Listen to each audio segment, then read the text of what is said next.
आणि आता एक नजर टाकणार आहोत जिल्ह्यातल्या महत्त्वाच्या 9 बातम्यांवर न्यूज टॉप 9 मधून। देशभरात होळी महोत्सवाची धूम, कोकणात शिमग्याचा उत्साह शिगेला, रत्नागिरीच्या गावागावात सजल्या ग्रामदेवतेच्या पालख्या।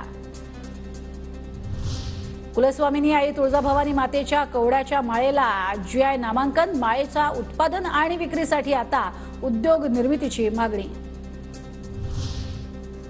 राज्यामध्ये कमाल तापमानाचा पारा वाढला, 3 केंद्रांवरती कमाल तापमानाने ओलांडला 40 अंशांचा टप्पा।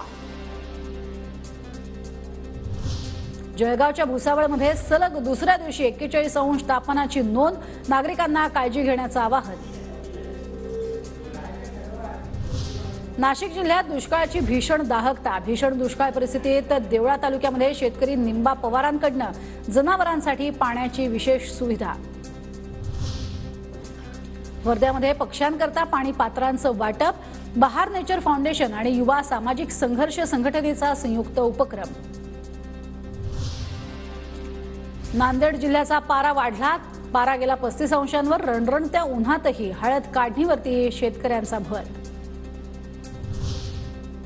वर्ध्यामध्ये पोलिसांची नाकाबंदी वाढली, 123 गुन्हेगारांविरोधात प्रतिबंधात्मक कारवाई, 155 गुन्हेगारांची तपासणी, दारूबंदी कायद्याखाली 76 आरोपींवर कारवाई।